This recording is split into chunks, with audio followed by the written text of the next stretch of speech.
The broadcast is now starting. All attendees are in listen-only mode. Hello, everyone, and welcome to today's webinar, Continuous Testing at Scale the Walmart Way with Test Armada. Before we get started, I'd like to go over a few housekeeping items so you know how to participate in today's event. You have joined the presentation using your computer speaker system by default for audio. If you'd prefer to join over the telephone, just select Phone in the audio pane of your attendee control panel to the right of your screen, and the dial-in information will be displayed. You will have the opportunity to submit text questions to today's presenter by typing your questions into the questions pane of the control panel. You may send in your questions at any time during the presentation. We will collect these and address them during the Q&A session. Today's webinar is being recorded, and you will receive a follow-up email within 24 to 48 hours with a link to view the recording. I would now like to introduce you to Ken Drachnik, Director of Product Marketing. Ken? Yeah, thanks so much. Hello and good morning, everyone, and thanks for joining our webinar today on continuous testing at scale, the Walmart way with Test Armada. Today's speaker is Pranav Verma. Sorry, Pranav. He's the Senior Engineering Manager at Walmart Labs, and he joined Walmart to help make the transition from basically manual testing to automated testing and DevOps, and kind of organize the many different testing teams that a company the size of Walmart has that are scattered across different divisions, different states, even different countries, and help them learn how to test everything the same way. Today he's going to walk through how Walmart made that move, set up a central group to manage all the testing tools, and created an open source test management platform called Test Armada that's starting to get traction out in the industry as well. Hi, my name is Ken Drachnik, and I'll be moderating the session today. Please put in questions in the questions panel, usually in the lower right of your screen, and we will go through those questions during Pranav's slides and ask those at appropriate times, and then save some for the very end. So stick around for some of the Q&A towards the end of this event. Again, we are recording this webinar, so if you have colleagues who are not able to make it today or in different time zones, we'll send out links to the recording in a slide share. Please feel free to share it with them. Also, due to privacy concerns, you're not going to see a lot of people. You won't see numbers of attendees, but rest assured we had well over 1,000 people register for this webinar because Walmart Labs is a big name and certainly a big authority here in the testing industry. So a lot of people are interested in this. With that, I'll turn it over to Pranav to talk about what he's done at Walmart. Thanks, Ken. And good morning, everybody. So, this is Pranav. As Ken said, I'm Senior Engineering Manager at Walmart Labs. I manage Developer Experience Tools team, and super excited to share what we have done with Test Armada. So let's get started. So today, we'll go through a little bit of Test Armada introduction, talk about a little backstory, how Test Armada was formed, what problems we're trying to solve. We'll go into scope. As the talk is all about the scale, I'm going to focus on a few key problems which we are solving around infrastructure at automation scale related problems, and then we'll have plenty of time to go over some question and answers. So start with, this all back in 2016, as Ken was earlier saying, I joined Walmart during that cultural shift time when there were a lot of manual automation was going on, and the idea was to move away from that and get to a daily deployment kind of model where with a lot of automation, so teams could be more confident about the releases, and the whole development process could be more efficient. So this all started in 2016, and our mandate was we have to automate 100% of our P1, P2 test cases. And when I'm saying 100% of P1, P2 test cases, I'm talking about all of Walmart sites, all different teams. They all have to automate everything. And our first target was that it has to be 100% in 6 months. That was the tall North Star goal for us at that time. Wow. So how many facilities or how many groups was this covering at that time? There were like 30 plus teams overall. In 6 months? Wow. Okay. And overall, like smaller, medium, big size. So I'll get more details about exactly what it meant. The details, like that's what you were alluding to. So that meant 2,000 plus manual test cases needs to be automated. There were overall 600 people in the team, and the whole idea was that you have to train them so that they can automate on their own. So this whole culture shift part was very important. There were, as I said, 25 plus apps. So the actual number was 32, if I remember right. And then at the same time, we were also moving to React-based platform. So that was also the whole shift happening all together that added more to the challenge. So this is what we did, like this whole organization, and anybody who has gone through this process, and I have done it multiple times, like back at Yahoo also, there was similar transitions, same thing at Walmart. It goes through this multiple phases. First, there is denial that, no, this is not possible. I have this release coming up, or I don't have time for this, and that's the first feedback you get from all the engineering teams. The next is that, okay, I'm doing it, but I'm upset about this. I'm not enjoying this. I'm just doing it for the sake of it, and that phase also gets there. And then there's resistance that I'm doing this, but I don't like this part. I want to do it a little differently, or I won't do this much. Well, that's the third phase. And finally, acceptance. So these are the 4 levels of stages which all these teams went through, and some of them stayed at one phase for a longer time than others. But the key things which helped us were persistent training, making sure that folks understand how easy it is to automate. Personally, one thing which I really advise for all the other folks out there trying to go through similar change is a lot of times the fear of unknown is the biggest problem, because people think automation is something which is really crazy out there. I don't know how it's done.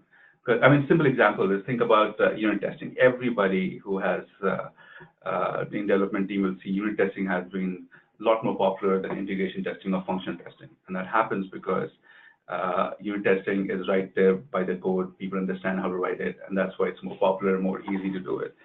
So, and integration testing in today's day and age, it's almost like that. It's like same piece of code. It's not something which back in early part of 2000, it was all about commercial tools, it was separate software, and that whole mentality has somehow still been there. People think automation code is something different. So breaking that barrier through training and good hands-on examples was the biggest advice for all the folks who are trying to do that. And then the other thing is your tools should be really good to support that. The 3 key things are speed, it should be fast, it should be reliable, because nobody likes failing test cases, nobody trusts that. And third, it should give you actionable insights so that you can look into that and decide what needs to be fixed. So with all that, this is how the transformation looked. All those test cases got automated. We also changed this whole model where instead of having multiple QA teams, it all got merged. All engineering teams were accountable for test code just like dev code. Going from like 2 deployments a month, like one every sprint they used to deploy. After the end of sprint, we went to daily deployments. And also, this is where SoftLab comes in. We integrated the whole test with our test Armada platform, going from like one browser. It's about flexibility, like how many browsers you want to test. Every team could pick how many browsers they want to test, what they are targeting. So this whole transformation happened with our test Armada initiative. So I'm sure people have questions. You said 100% P1, P2, but I'm sure there's still a significant amount of manual testing that's in there, right? Because nobody automates everything. You can only automate maybe 60, 70% of your tests. So that number is varies for different projects. So there could be a certain project which involves a lot of, let's say, like at Walmart, we have things where we scan, like associate apps where you're scanning something or doing something which is no browsers required. There are certain things which you can only mock so much. So there are always situations which are not automatable, and that percentage again depends on projects. But for these are mostly standard websites. the number were defined that they were running these manual tests before. So there was a thorough process that these main test cases needs to be executed to mark a release verified. So we took that as 100%, that this is our number of test cases, because that could directly equate into that this much time is saving. All right, so moving on. So let's talk about what we did to make this happen. This is where Test Armada comes in, and this talk is all about that. Just talk about the solution. I'll talk about Test Armada and then go about 2 or 3 specific challenges around infrastructure. So without further ado, let's talk about Test Armada first. Test Armada, in a single line definition, is end-to-end test platform for web, native, and backend services with actionable reporting capabilities. We are trying to become one place for all kind of test automation requirements, be it for web, native, or backend services. And action reporting, as I said earlier, is very important because without that, teams cannot take action, and the report overall suffers. So at this time, I'll just take us. So again, just show you guys our website, which has a lot more details of Test Armada. So this is our public site, testarmada.io. We follow a Naval theme, so everything we do is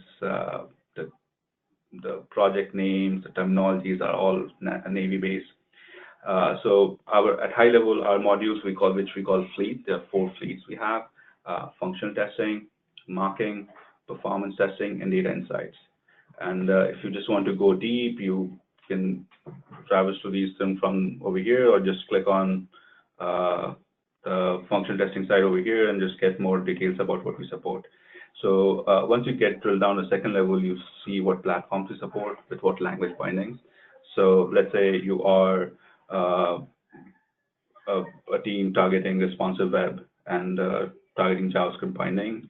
You click on this and you get to this place where you have introduction, like all the tools we have, what we support, how to get started. Then developer guide, there are like trainings for different minutes, 30 minutes, 50 minutes training, just to go over step by step to get people hands-on. These are similar things which I was talking about earlier to get new engineering teams interested in automation. This would be very helpful for that. There are API guides, there is boilerplate to get started, and as we follow open source model, there's a contribution guide, like how you can contribute to it. And lastly, as FAQs for questions, which I always keep on adding. So this is just a gist of what Test Armada is. Functional testing, as the name suggests, all about functional automation. Mocking is one of the core pieces. Maybe we could do some other talk on this only. This is something I'm very passionate about. And this kind of been our secret sauce. I was talking about reliability, and mocking helps a lot in making sure our tests are reliable. And then performance testing, we support both backend services and web pages. And lastly, data insights. I do have one dedicated slide on our data insights problem, so we'll talk a lot more about it today. We have already open source functional testing and mocking. Performance testing and data insight pieces are right now active inside Walmart, and we're working towards open sourcing it too. So anybody online today can actually go to testarmada.io, look at this, download it, and start using this kind of within their organization as well to help them kind of set up and manage tests as well. That's great. Right, and that's the beauty of this, right? Exactly. Great. I mean, all our code is open source on GitHub. You can click on it, see it. Most of it is NPM modules, so it's just standard any other open source NPM module. We do have some Java modules too, but again, that's all standard open source. All right, so moving back to our slide.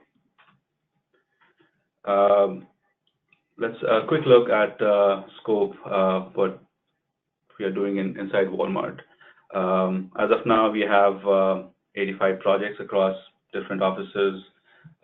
We have multiple offices in America, then also Canada, Mexico, UK, and Bangalore office.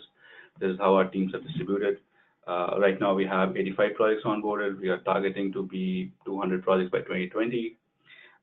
What we do is when we run these tests, we always keep a time tab, like how much time we are saving. This is exceptionally helpful when somebody asks like what's the value proposition of test Armada is. So we keep recording like every test, how much time it's taking, and that's how we computed that we have saved over 1 million development hours based on all the tests we have run. Typically, we run 50,000 tests every day, and that's how it computes to this number.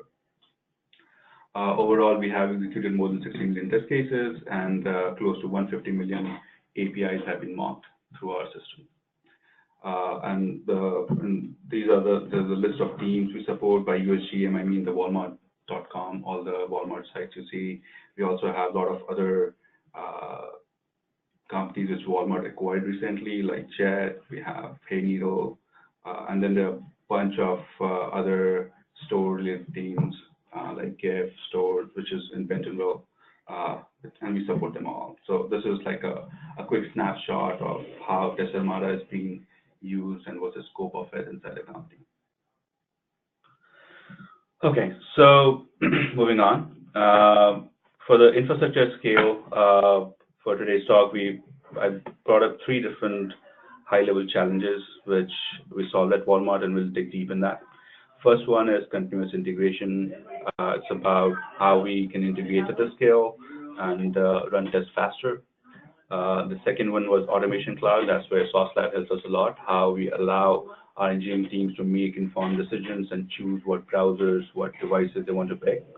And lastly, our data insight solution, where all these test agents, when they're done, how they compute all those records and store it somewhere and give a visual representation so engineering teams and leaders can take an informed decision.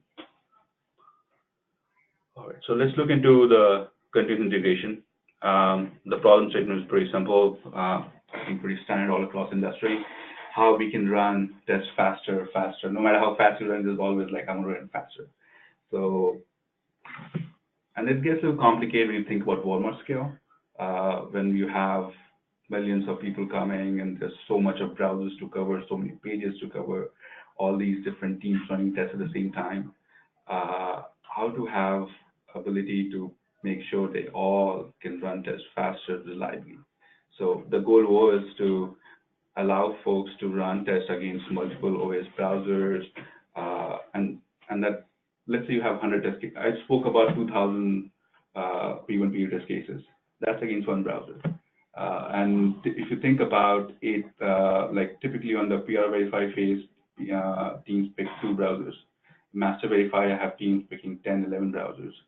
And that adds up very quickly. It just multiplies. And it's flexible. People can add more or reduce depending on their requirement or what browser they're targeting. So these numbers add up really quick. And then think about all these test cases running at the same time from different teams.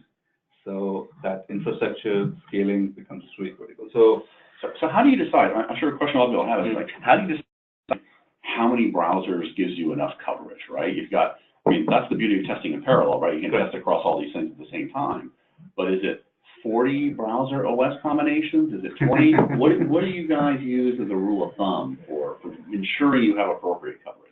So it's all data driven. So we have an analytics team at Walmart which analyzes all our users, so we know what's our what percentage of Walmart users are using IE, what version, what geolocation. We have a lot more details, so we get all that.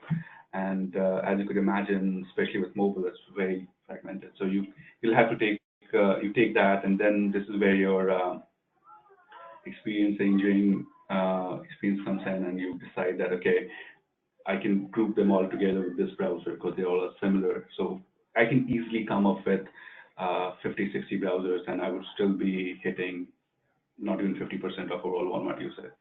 With mobile, I still remember with 10 devices, 10 different devices, and I'm just talking about devices, not OS versions and all, I was still hitting like 30, 40% of overall consumption. And if you want to get to 80%, it just becomes thousands of different device and OS combinations. So you get that analytics data, and then you try to group them to see what is the most optimized. We don't want to run test whatever. So do you have a goal of maybe covering 80% coverage of everything that your customers are using, or is that kind of the goal? So because you can't do everything, right? Yeah, right. So what happens is we categorize into different like A-grade browsers, B-grade browsers, and C-grade browsers based on the numbers. And typically that's like 80% is the number for A-grade, and B-grade is 10 to 15%. And C-grade, I don't think we ever tested unless something goes wrong with it. But yeah, so that's something which analytics teams come up with, and we discuss with them to just massage it a little bit to make sure it's aligned with engineering expectations, and then we target all of that. Cool. So moving further into this problem, let's look at a solution. So typically, I just took a case like there are 3 different teams. Let's say they have one team at 64. These are actual number of test cases they have in their projects. And Looper is our internal CI environment where we run our CI test. Typically, for all these solutions, you would run CI jobs, and it will everybody on this call and all around running parallel test cases. And you would run 30, 50, 80, 100, all those, some number of parallel. But the limitation with that is that at one point, you cannot go beyond your hardware, your CPU gives up. Like there's a limit to that, like how much parallelization you can do. And if you want to have true scaling where there's no barrier, that's why we introduced this thing called shard master, basically which creates different shards of slaves. And this is how you can scale. So you can decide that each slave can do 80 or 100, whatever that number works out for your team and the infrastructure you have. And this shard master can create multiple dynamic shards based on your requirement. And now your tests are completely elastic. They can go as, like it can go from 2 to 4, like you can just decide how much you want. And then all these shards are running on different browsers. So you can have threads and shards that these 2 levels of parallelization gives you the true scale, which we require at Walmart. So this whole component, we have grouped it as shard master. Right now, it's Looper is our wrapper over Jenkins, so there's no reason why it cannot work for other components. So we definitely plan to open source it. I'll have one more slide about it, and then we'll talk a little more about it later on.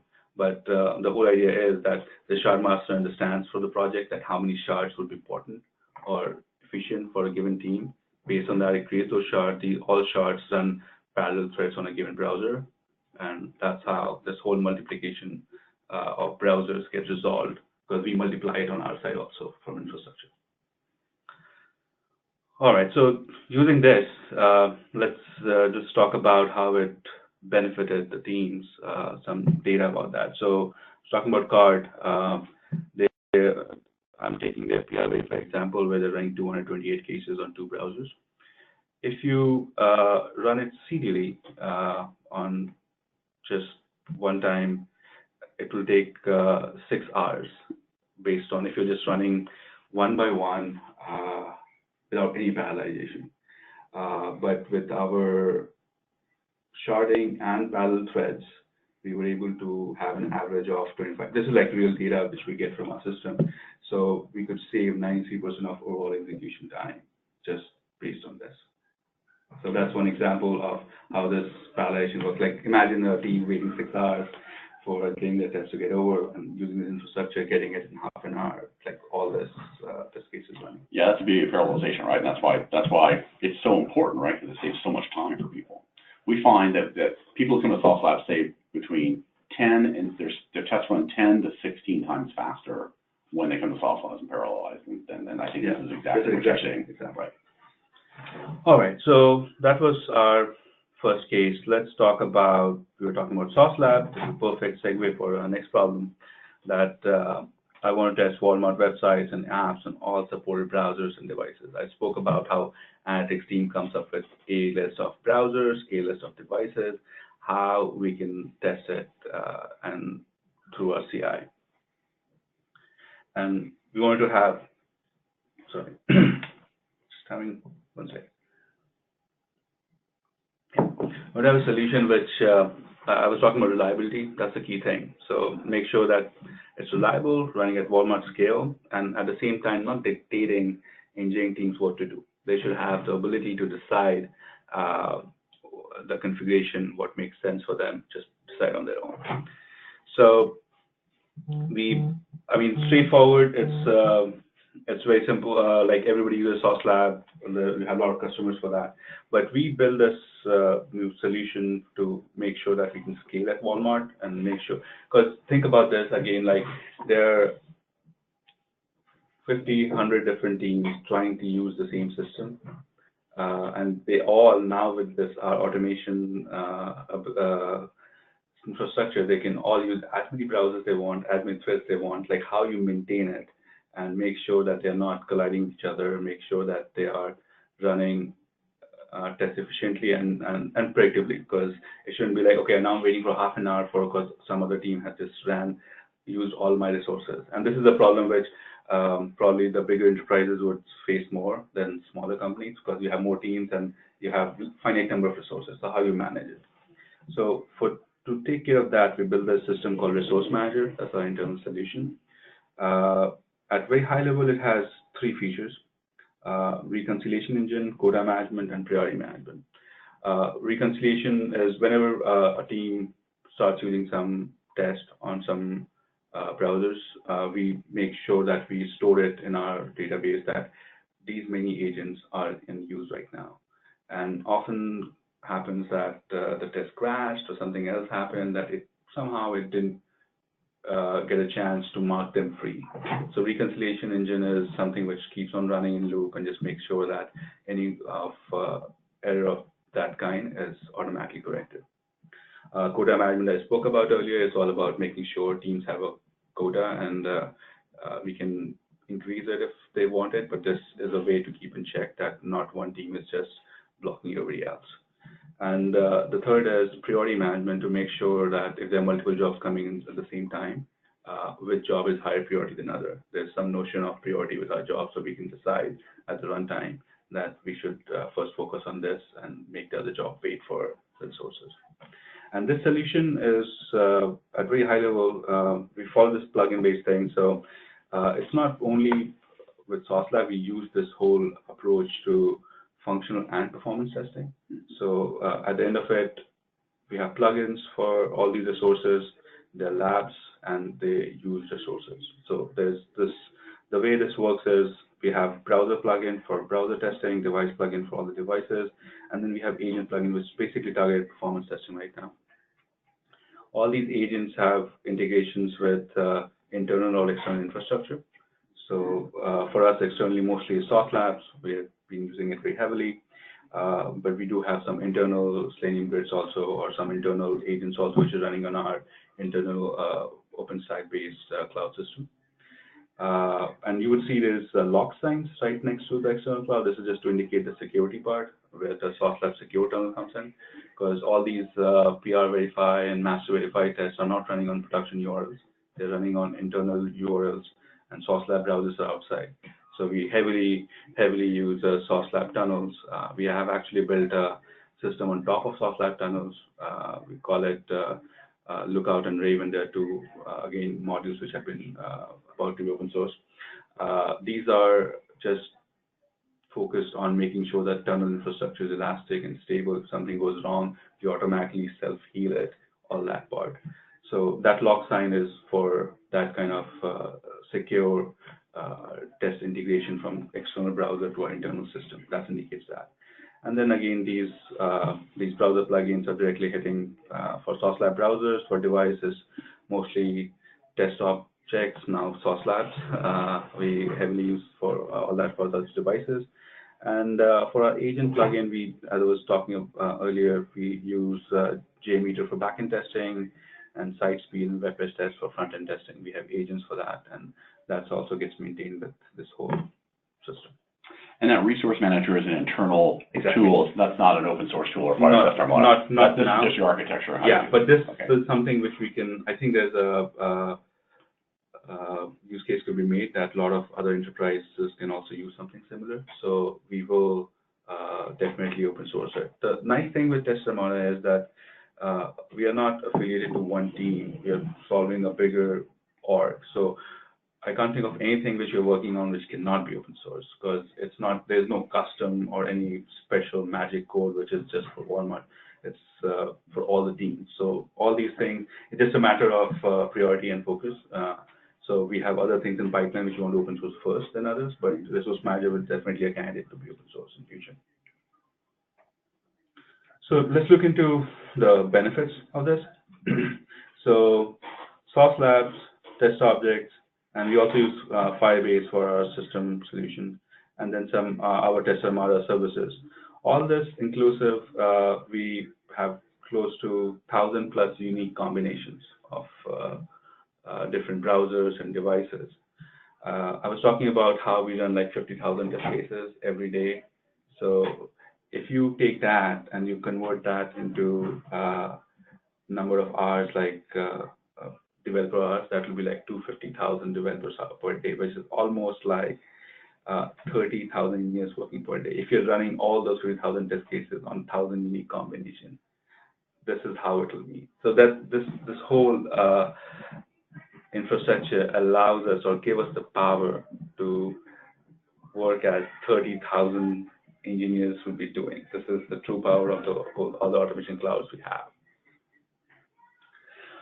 All right, so that was our second use case. Let's moving on. Let's talk about the third one, which is the problem was that I am running functional tests, I'm running performance tests, I'm running backend functional tests, backend all these different tests, and we get different CI jobs. All these reports are different places. How can I get to a place where all these reports could be stored and I can see it in one place?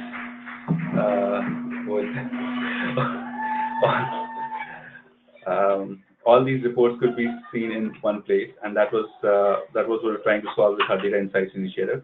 So our goal was to come up with one solution which extracts data from Jira, CI logs, test frameworks, all the automation clouds like Source Lab on test objects, all that data, get it all in one place, centralize it, and visualize it in a fashion that engineering teams can take actions quickly. So let's look into what solution we came up with for this problem. So at high level, we built this SelfService Portal, and I'll show you guys a sneak preview of how SelfService Portal works inside our Walmart system right after this. And this is a collection of functional test report, client performance report, backend performance. All this is shown in this one place. To power it, we have these agents, functional test and performance, CI. All these are different data sources which are pushing data to our system.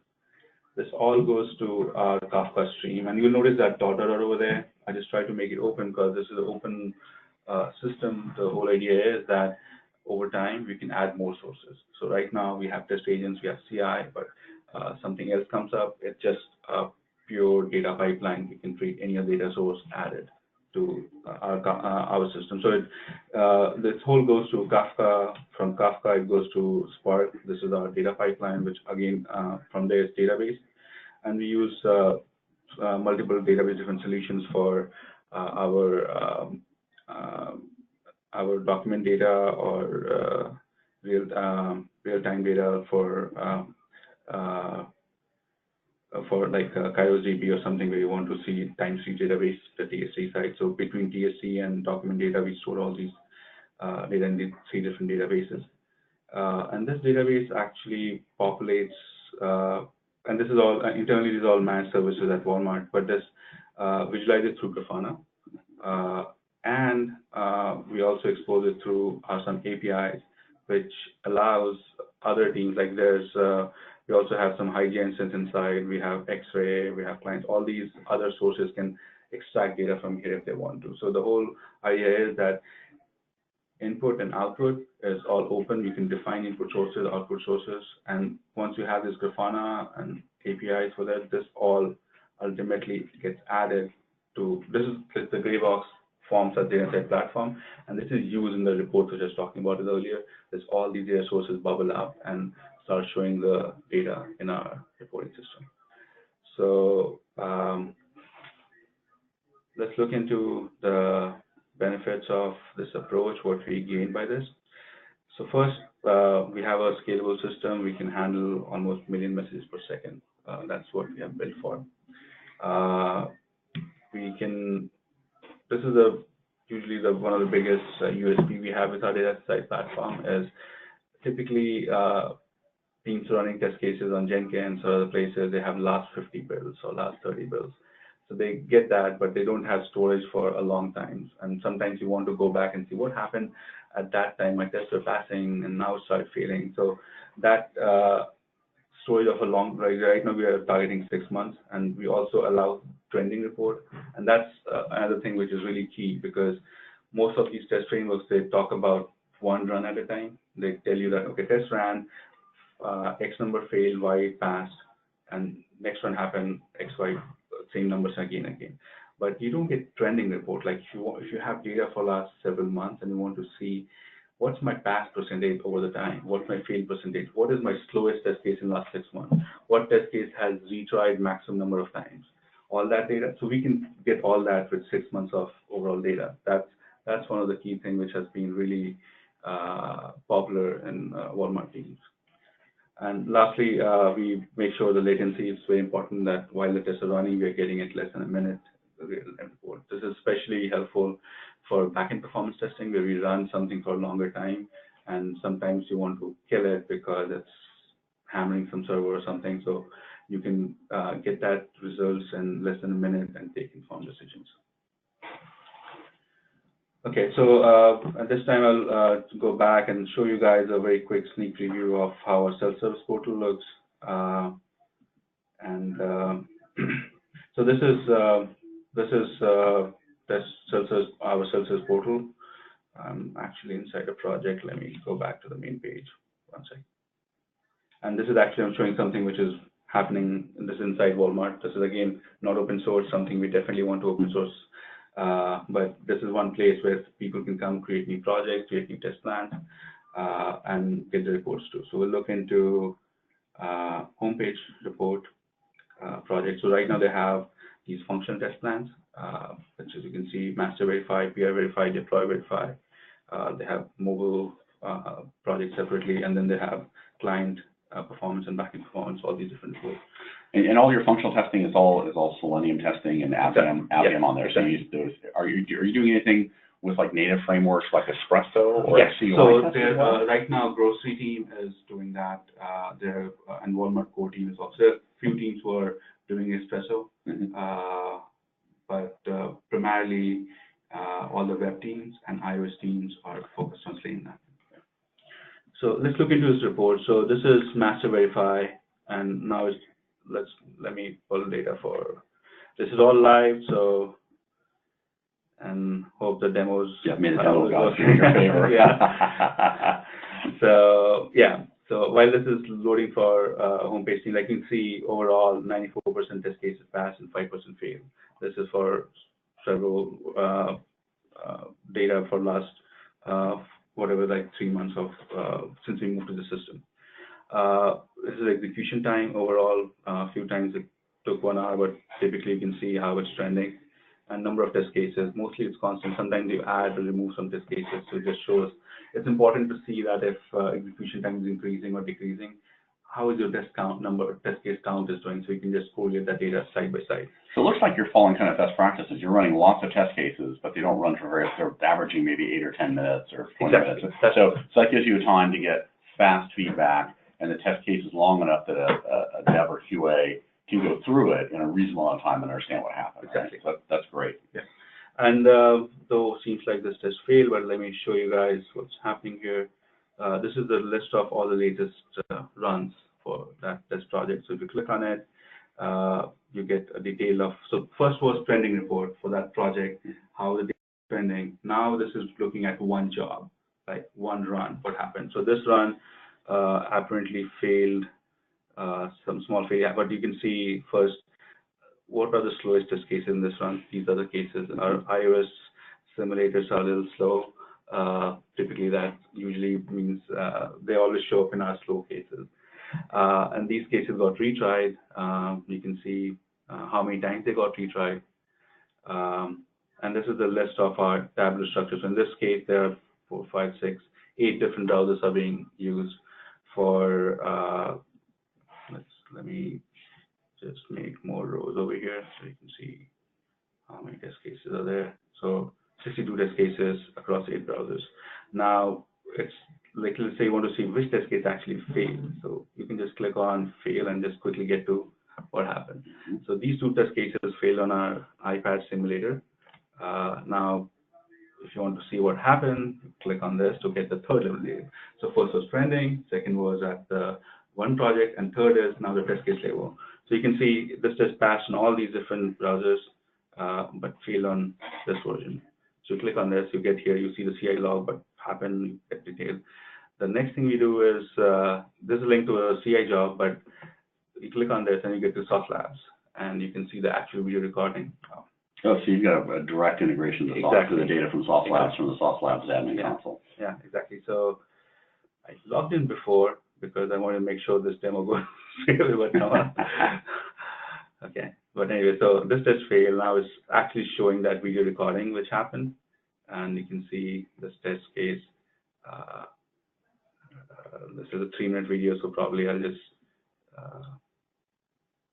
I guess all of you folks know about Soft Lab videos, so I'll not wait for this, but that's the whole idea, that you come here and you have it all in one place. So right now, what I just show you guys is that we just drill down one run and figured out what test cases fail, and you also got the logs and the video all in just.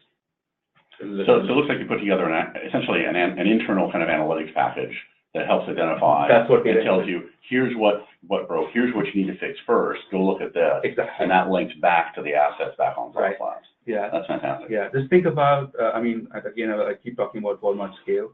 So think about this situation where you have where you have 1,000 test cases running against 10 different browsers, and you have this whole log, and you want to I was just showing you guys, like, you click on fail and get those 2 test cases quickly. Right. I have seen cases where some Walmart teams have spent an hour to figure out what cases are failing, because you have 1,000 test cases, you have 10 browsers, now you have 10,000 runs, and you know that 50 of them fail. Now you have to try to figure out, okay, this failed here, this, like, getting that data and without having that kind of tabular structure is difficult.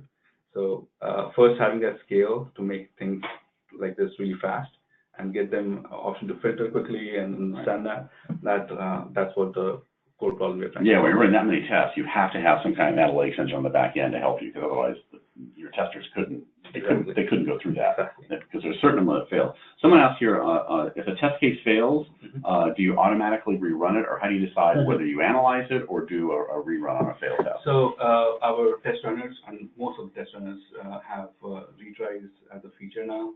So typically teams can decide how much. At Walmart, I think it's 2 retries. But this is again a configurable option.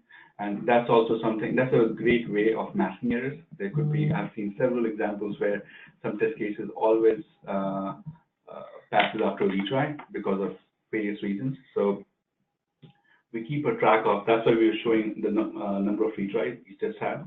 And then we can tell you that these are test cases which have been retried most number of times. So these are the flaky test cases. I mean, if test case retries and fails, that's perfect. That's just doing its job, because the test case is supposed to catch something.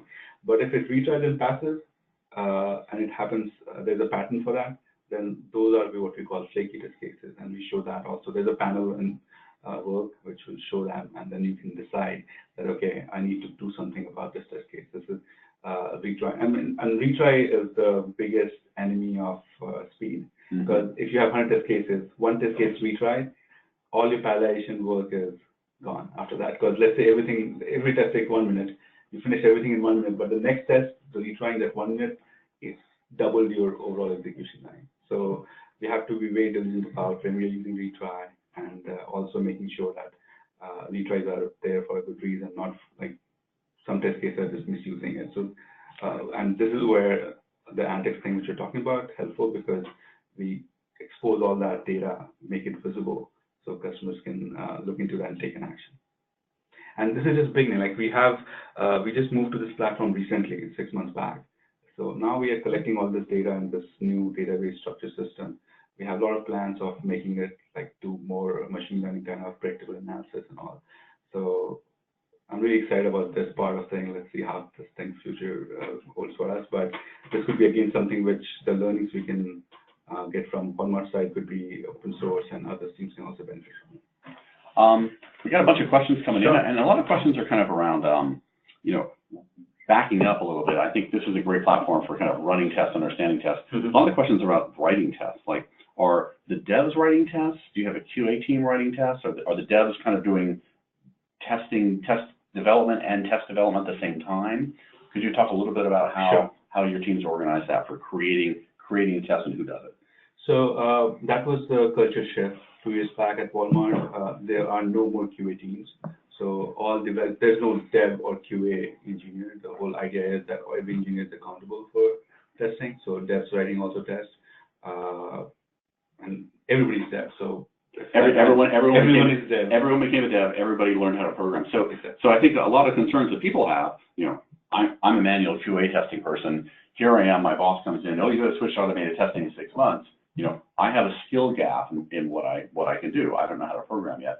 How do you manage that with those individuals? We did when we started with this approach. There were a lot of trainings we did just for the same purpose, to make sure people get trained, and a lot of those manual testers got converted into this SDET kind of role, software development test. That has like training and learning is important there. If somebody's motivated to learn those automation skills, there's a lot of documentation, a lot of help on that. Like things have, when I started with automation, Selenium was still in beta and things were really difficult to find, but now it's super easy. So there's no excuse unless if you're motivated to learn about it, there's always the sources to pick it up. Yeah, I know we've talked to a number of large companies that do the same thing. In fact, some thought of the extent of setting up a coding university, you know, within the company to help, you know, train people who are just doing QA to become, you know, SDETs or testers.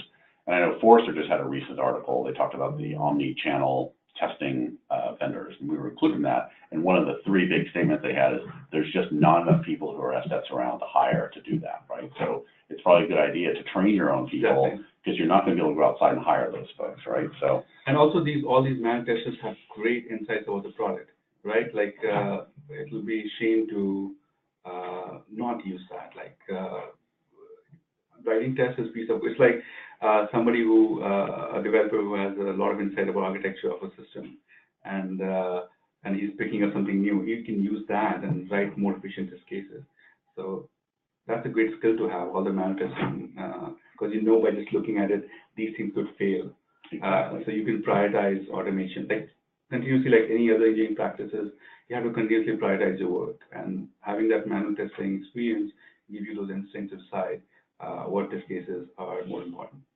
So some of the questions coming in are about, you know, what do you use to create tests? You know, so some are using test-driven development. Someone asking, are you using BDD to create scenarios, using Cucumber? Could you maybe talk a little bit about the test creation process? Okay, so actually my next slide would be great for that. I have one more thing to talk about, which would directly get into that. So right now, most of our front-end test cases are JavaScript-based. You write test cases in Node.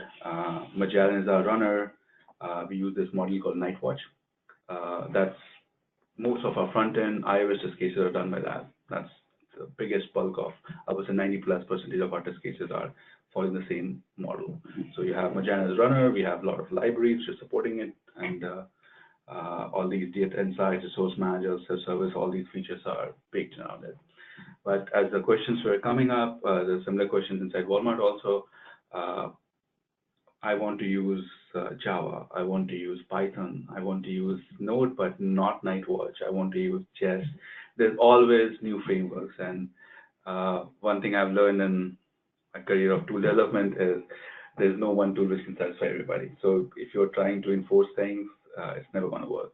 So this is why we are moving to this new model. We call it Test Armada as Service. The whole idea is that you can pick any language you want. We are abstracting ourselves from the running business. You can pick any frame, like somebody was talking about BED, so Cucumber is one of the most popular BED frameworks. Like Java side, they have JBehave and the other frameworks, but they all actually tied up with TestNG and JUnit. So in terms of runner, we can cover most of the Java runners directly like that. So these are the collection of different requests we got inside the Walmart. I'm sure there are a few more which other companies would be looking into. So the whole idea is that any runner, and what we are going to do is there will be a test Armada service, which is trying to do all the things which our runner was doing, but expose going to from more like from a binary or service to service-oriented architecture, where we become language platform agnostic. So right now, this is what my team is focused on. I actually just saw a POC of that, like working on. So this is something our goal for this quarter, and that's where we are trending. So the whole idea is that we'll slowly become a test Armada service. Like everything will be exposed to a service, and that will give us the flexibility that all the self-service support and everything you saw, like source manager, everything could be exposed as a service. So if we go to that model, then we're not making any choices for engineering teams that you have to use JavaScript or you have to use Java or you have to use this framework. So at that point, you can pick the framework of your choice, pick the language of your choice. We'll give you REST endpoints. Maybe for some popular ones, we'll give you some REST clients also, or you can build REST clients for direct integration. So you find that people across Walmart are using all these different languages Yes, and different test runners, because each team kind of has their own. Exactly. They've grown up around a certain way of development and they've standardized on a certain language. Exactly. So you, because I'm not sure if people realize that you're the center of excellence, right? So you're doing standardization of this tool set across all these development teams within Walmart. Yeah. And so you can't dictate a language, but you have to provide a service that everyone can access. That's right. Okay. And I think that same model could be applied to open source communities also. If I just think like our customer base is this not Walmart engineering teams, it's all the other open source customers, they could also use that. So the way we see it is that this could become like a service running either hosted outside, or it could be something which you can just run on Azure or Google Cloud, just like a Dockerized container, which you can use it and set it up on your own. So that's something where we're trying to get at.